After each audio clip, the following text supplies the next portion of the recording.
Hello friends, હું આરતી. આજે તમારી સાથે શેર કરીશ બટેટાની એક એવી રેસિપી જે તમે બનાવશો તો 3 અલગ રીતે આ રેસિપી ખાઈ શકશો. ઘરમાં નાના હોય, મોટા હોય તો બધાને આ એક રેસિપીમાંથી જ તમે સર્વ કરી શકશો અને ટેસ્ટમાં એકદમ સરસ બને છે.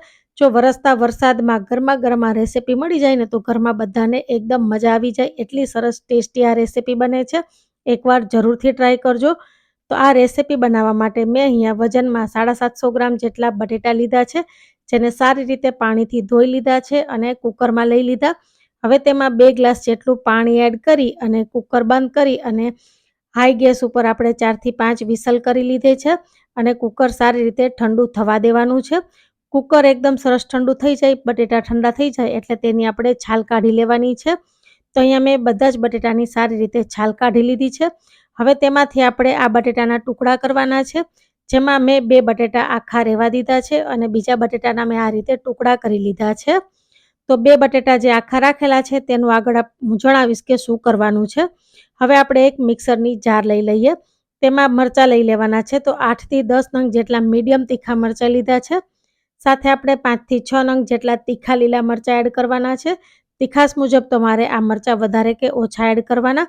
હવે તેમાં 150 ગ્રામ જેટલી આપણે ધાણાભાજી એડ કરી દેવાની છે. તો ધાણાભાજીને પણ મેં સારી રીતે ધોઈ અને એડ કરી દીધી.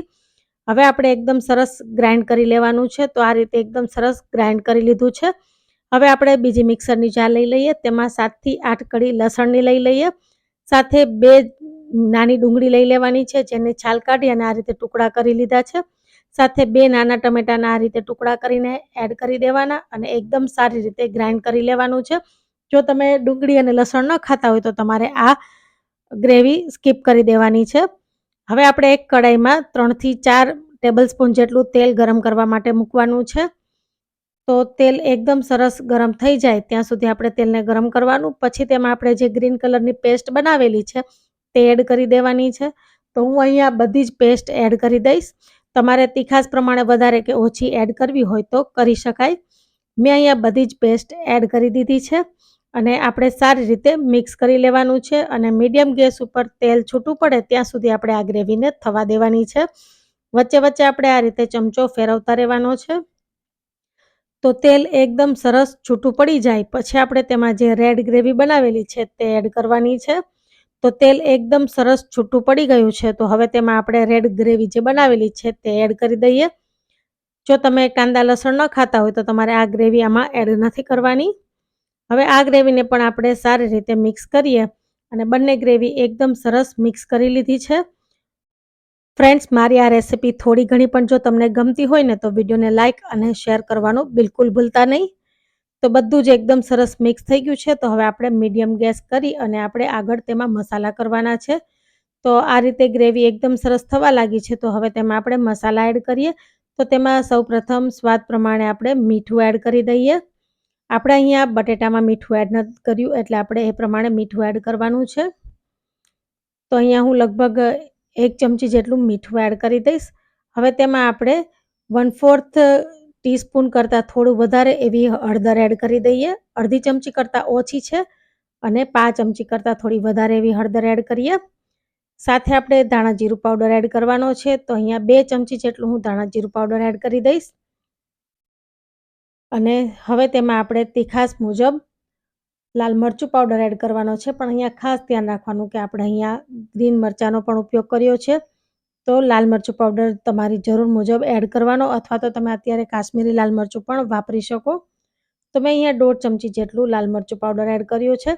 સાથે આપણે અડધી ચમચી જેટલો ગરમ મસાલા પાવડર એડ કરીએ. બધા જ મસાલાને આપણે ગ્રેવી સાથે સારી રીતે મિક્સ કરીએ. તો ફ્રેન્ડ્સ, એકદમ સરસ આપણી ગ્રેવી બનીને તૈયાર છે.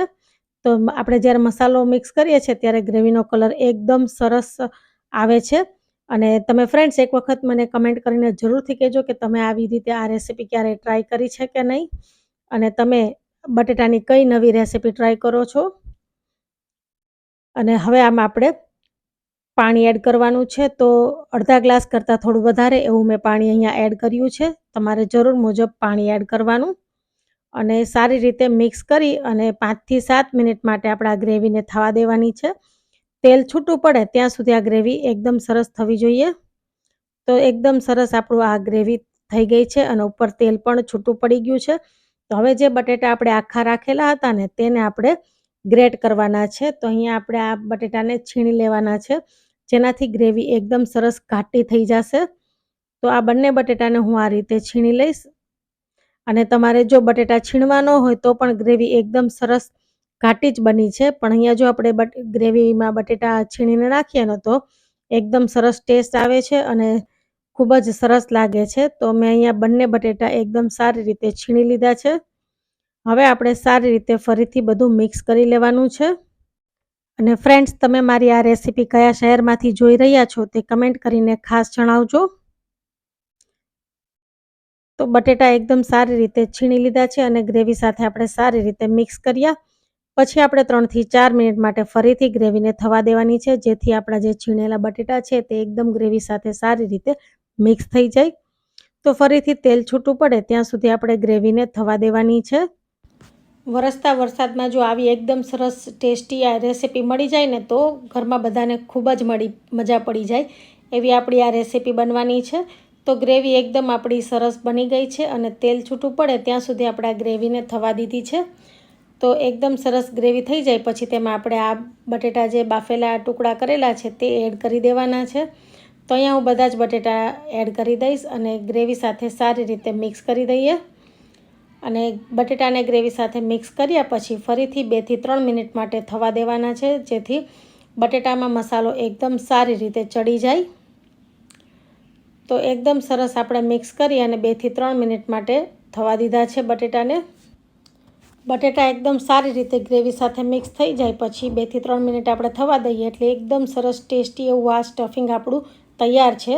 હું તમને નજીક લઈ અને બતાવી દઉં કે જોતાં જ ખાવાનું મન થઈ જાય એવું ગરમા ગરમ બટેટાનું આ સ્ટફિંગ આપણું તૈયાર છે. તો આ આપણે જે બટેટાનું સ્ટફિંગ બનાવ્યું તેને શાક રોટલીની જેમ પણ ખાઈ શકાય છે, રોટલી સાથે શાકની જેમ પણ ખાઈ શકીએ. અને હું અત્યારે અહીંયા પાઉંની સાથે સર્વ કરી રહી છું.